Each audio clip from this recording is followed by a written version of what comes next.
नमस्कार। आप लोग देख रहे हैं महाराज फौजी बाबा चैनल।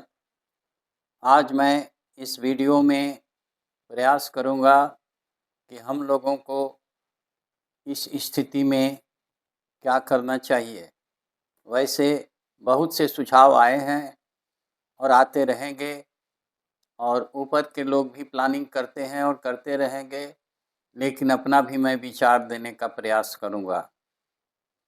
जैसा कि आप लोग देख रहे हैं कि अभी-अभी यूरोपियन कंट्री के साथ और हम लोगों के साथ एक डील साइन हुआ है। उस डील पर अभी भी विचारणीय है और विचार होगा।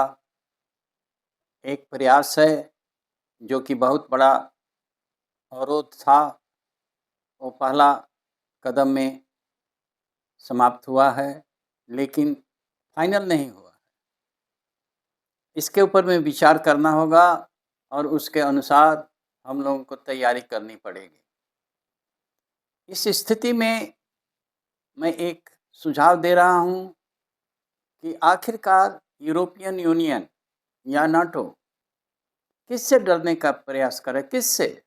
रूस से। ठीक है, रूस से व्यापार भी कर रहा है, बहुत सी चीज़ें हो रही थी अभी-अभी जो कि टैरिफ वार के वजह से कुछ समस्याएं आई हुई हैं, कोई बात नहीं। इसमें भारत अपना एक अच्छा भूमिका निभा सकता है, क्योंकि भारत का मैत्री संबंध सर्वविदित है, रूस के साथ बहुत पुराना है।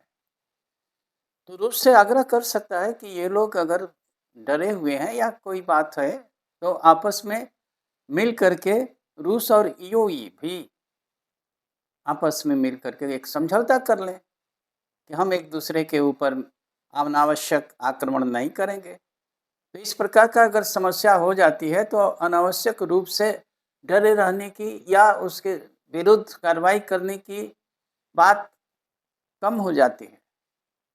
हालांकि समाप्त तो नहीं किया जा सकता है, क्योंकि भविष्य में क्या होगा ये अनिश्चित है, लेकिन मैत्री का हाथ तो बढ़ाया जा सकता है, जिसमें हमारा देश अच्छी भूमिका निभा सकता है।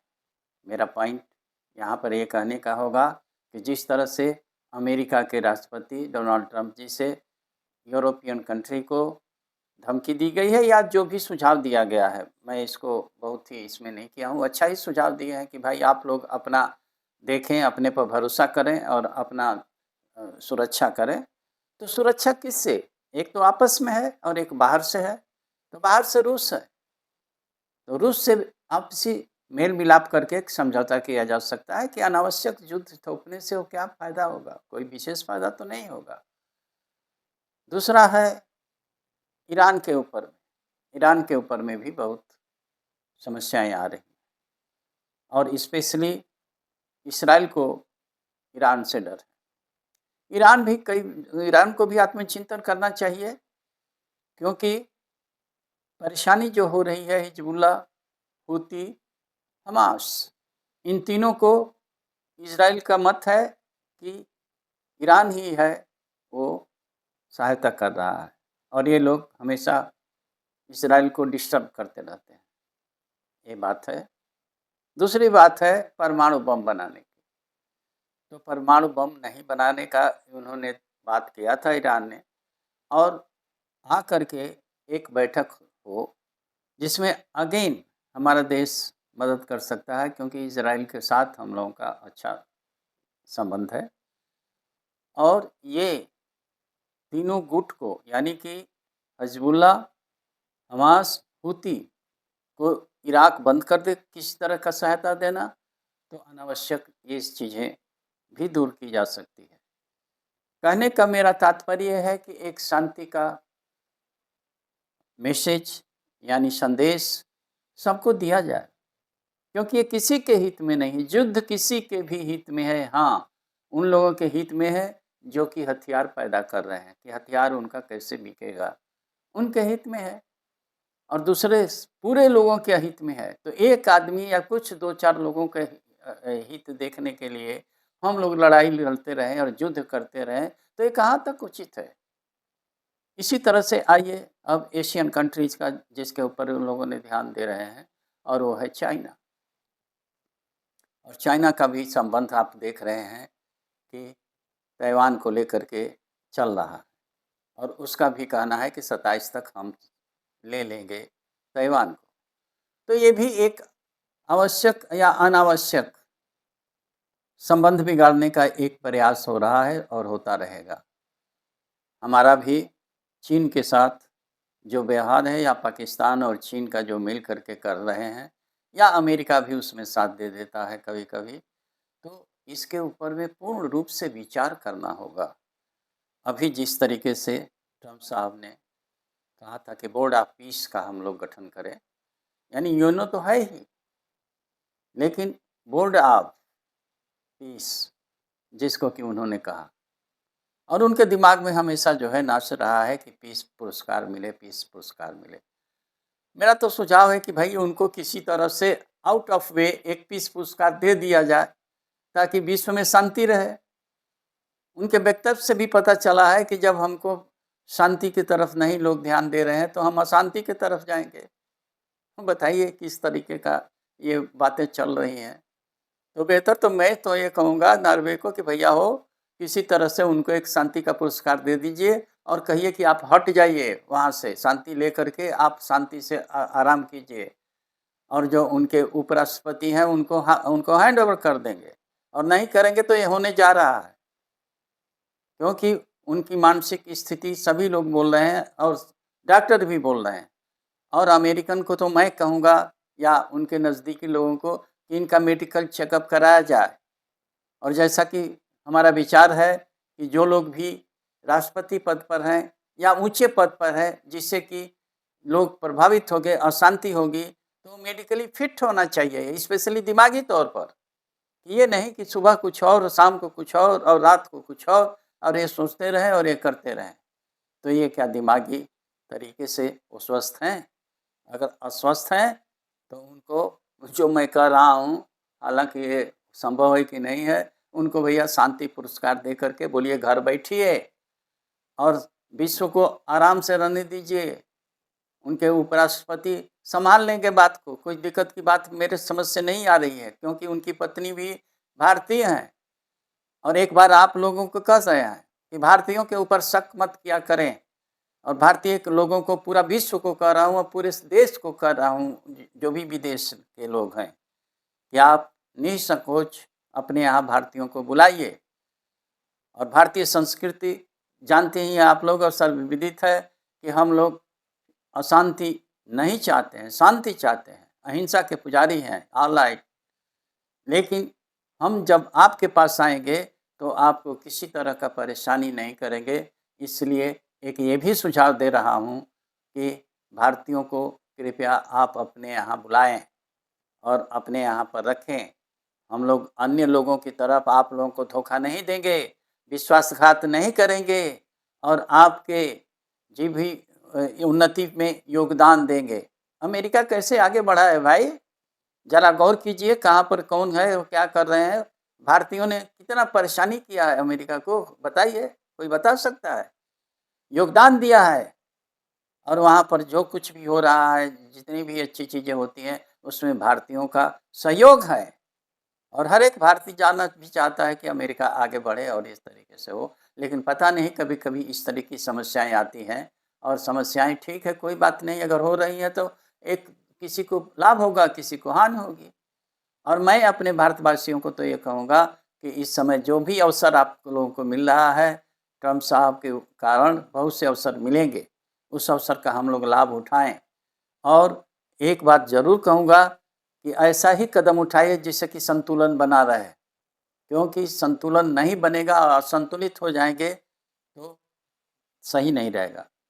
अब आइए, बाह्य के बारे में हमने कुछ बात किया, अब आंतरिक दृष्टिकोण से हम लोग कहाँ खड़े हैं। मैं बार बार कहता हूँ कि आंतरिक दृष्टिकोण से हम अभी पूर्ण स्वस्थ नहीं हैं, इस पर विचार होगा। और स्पेशली 2026 के अंदर, इस साल हम लोगों को बहुत ही गंभीरता, धैर्य से काम लेना होगा, संयम से काम लेना होगा, क्योंकि ये देख रहे हैं और मैं भी अनुमान लगा रहा हूँ कि हम लोगों के दुश्मन बनते जा रहे हैं। लगेगा कि वो बहुत अच्छे हैं, ठीक है, ये है। लेकिन आपके जो हमारी उन्नत हो रही है आर्थिक दृष्टिकोण से बाह्य रूप में, वो कई लोगों को सही नहीं आ रहा है। कई लोग ईर्ष्यालु हो रहे हैं, स्पेशली हमारे मित्र जो कहने वाले हैं डोनाल्ड ट्रंप जी, वो भी अमेरिका हमारे लिए ईर्ष्यालु बनते जा रहे हैं। तो इसका ध्यान रखने का है। आंतरिक दृष्टिकोण से मेरा कहने का तात्पर्य ये है कि हम कोई ऐसा मौका न दें जिससे कि विदेशी हमारे तरफ आकर्षित हो जाएं और अपना काम करना शुरू करें। वैसे भी सब छिपे हुए हैं और हैं, जैसा कि मैं पहले भी बता रहा हूं कि ऑल एजेंसीज काम कर रहे हैं हम लोग के विरोध में, और उस विरोध को हम लोगों को समझना पड़ेगा। और जितने भी हमारे बफर स्टेट्स जिसको हम कहते हैं, या हमारे नज़दीकी जो ये हैं पड़ोसी हैं, उन देश के ऊपर में पैनी नज़र दिखाना है। जैसे कि बार बार दोहरा रहा हूँ, मैं कहता हूँ और अभी भी दोहरा रहा हूँ कि हम लोगों को बांग्लादेश के ऊपर में बहुत ही सावधानी से काम करना होगा। अगर हम लोग नहीं करेंगे तो वो लोग यहाँ तक है कि हम लोगों का क्षति पहुँचे, किसी को भी बुला करके और कुछ भी हमारे दुश्मन को खड़ा कर सकते हैं और अपने यहाँ पाल सकते हैं ताकि हम लोगों को क्षति पहुँचे। उनको कोई फ़िक्र नहीं है कि उनकी भी क्षति पहुँचेगी, इनको उसका फ़िक्र नहीं है। आज हमारा जो पहले कहते थे कि चाइना दुश्मन है या पाकिस्तान जो कहा जा रहा है, आज मैं कह रहा हूँ कि बांग्लादेश हमारे लिए बहुत बड़ी समस्या पैदा करेगा, जिसको कि हम पेट कहते हैं। इसलिए कि वो आंतरिक हमारे चीज़ों के ऊपर इफ़ेक्ट कर सकता है। इसलिए मैं पूरे देशवासियों को प्रार्थना करता हूँ कि हम अभी सरकार को मदद करें, और अभी जो 2 चीज़ें उत्पन्न हुई है ऐसा भविष्य में उत्पन्न न हो।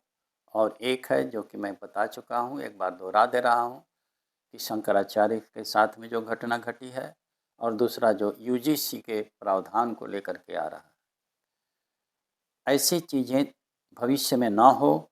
सरकार से प्रार्थना है कि इस पर ध्यान दें, प्रदेश सरकार से भी प्रार्थना है कि इस पर ध्यान दें, और देशवासियों से भी प्रार्थना है कि जो हम लोग की प्रगति हो रही है या जो चीज़ें होती है, ये आंतरिक चीज़ें पैर खींच देंगी।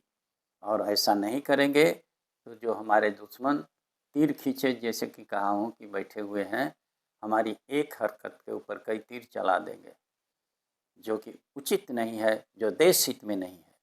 मैं सभी विद्वानों से, जितने भी राजनीतिक एक्सपर्ट हैं उनसे, जितने भी प्लानर हैं, प्लानिंग कर रहे हैं, उन सब से मेरा आग्रह है कि इस समय जो वैश्विक हलचल मची हुई है, इस हलचल के अंदर में हमारा देश आंतरिक दृष्टिकोण से शांति से रहे, और सभी एक मिल करके एक दूसरे का ये मदद करें, सहयोग करें। पक्ष विपक्ष चलता रहेगा, ये होता रहेगा, लेकिन इस स्थिति के अंदर में हम किसी तरह का प्रतिशोध न लें, किसी तरह का बदला न लें, और किसी तरह का ये सोच करके कि उसको गिरा करके हम आगे बढ़ जाएंगे, और इस तरीके की जो गलतफहमियां हैं उसको दूर करते हुए कम से कम अभी जब तक हलचल चल रहा है हम शांति बनाए रखें। क्योंकि जो कुछ भी ईरान में हो रहा है वो हमारे बहुत ही नज़दीक हो रहा है। इसी तरह से जो कुछ भी होगा तो उसका इफ़ेक्ट पड़ता है और पड़ेगा। इसलिए मैं सभी से प्रार्थना कर रहा हूँ, और आप लोगों से भी, सभी लोग जो सुन रहे हैं, जो देख रहे हैं, सभी से प्रार्थना कर रहा हूँ कि इस समय स्थिति उचित नहीं होगी, आंतरिक दृष्टिकोण से भी और बाह्य दृष्टिकोण से भी। इस समय हम लोगों को संयम से काम लेना है, और व्यक्तिगत प्रतिष्ठा चली जाएगी, ये सोच हटा दें। देश हित सर्वोपरि को मान करके चलें, और देश के हित में अगर हमको प्रणाम करना होगा, सर झुकाना होगा, या कुछ सहना पड़ेगा तो सह लिया जाए। यही मेरा आप सभी से आग्रह है, और भगवान सभी को सुबुद्धि दें ताकि हमारा देश किसी भी तरीके से परेशानियों में ना आए। मैं यहीं पर अपना वीडियो को समाप्त करता हूँ। अच्छा लगे तो हमारा आगे बढ़ाने के लिए उत्साह इसको लाइक और सब्सक्राइब करें। जय हो, जय हो, जय हो।